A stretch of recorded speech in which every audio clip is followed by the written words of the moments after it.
Hey YouTubers, welcome back to my reviews. Well, it looks like Fox has brought back The Exorcist for Season 2. Surprise, surprise. Somewhere I heard bringing back the series was a last-minute decision, but I might have heard wrong.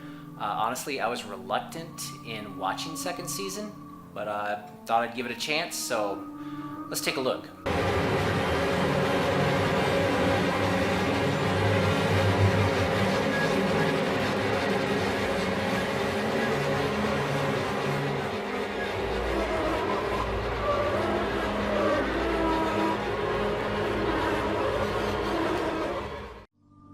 If you've seen my previous videos reviewing Season 1, you know I have not been a big fan, especially how the novel's material had been handled in reimagining the McNeil backstory.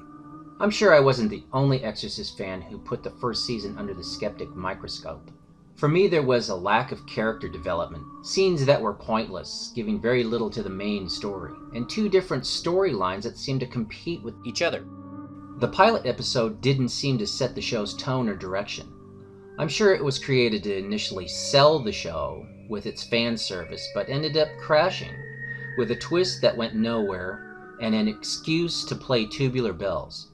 Again, this is all my opinion. So, is Season 2 going to be any better than the first season?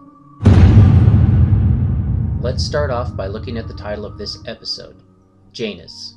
In ancient Roman myth, Janus is the god of beginnings, gates, and doorways. He's depicted having two faces looking to the future and past. What could this mean for the episode? Episode 1 begins 6 months after the happenings in Chicago. We abruptly join Marcus and Tomas as they are chased by a truck somewhere in Montana. They have kidnapped a possessed woman named Cindy and have her husband on their tail. Apparently, this dynamic duo did not get the husband's approval on this exorcism. In a second storyline, we are introduced to Andrew Kim, who runs a foster home on an island in Washington.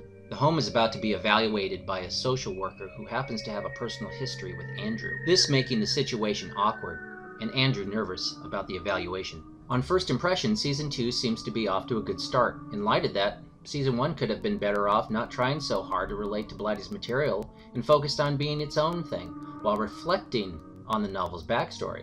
I'm hoping to express that idea in a follow-up video. The Tomas-Marcus relationship could be almost comparable to the Anakin-Obi-Wan relationship from Star Wars. Tomas giving an Anakin attitude about feeling repressed by his teacher, along with an arrogance to this pronounced gift of vision. As for the foster home storyline, I get the impression of the 2007 film The Orphanage, where the present is haunted by the ghosts of the past. That and the girl with the sack mask. And from Tomas's visions, we can conclude that Cindy is somehow connected to the foster home or its past. So, without revealing anything else, what do I think of Season 2, Episode 1? Well, I'm still not a fan of the Dexter-like intro. It still has the hokey, what the hell, why did they do that moments. But it looks like it's off to a good start. I think it's cleared the hump of living up to the Exorcist material, leaving that all behind in Season 1. The episode was not bad. Normally I would discuss this more in detail with spoilers, but I'll save that for the next installment.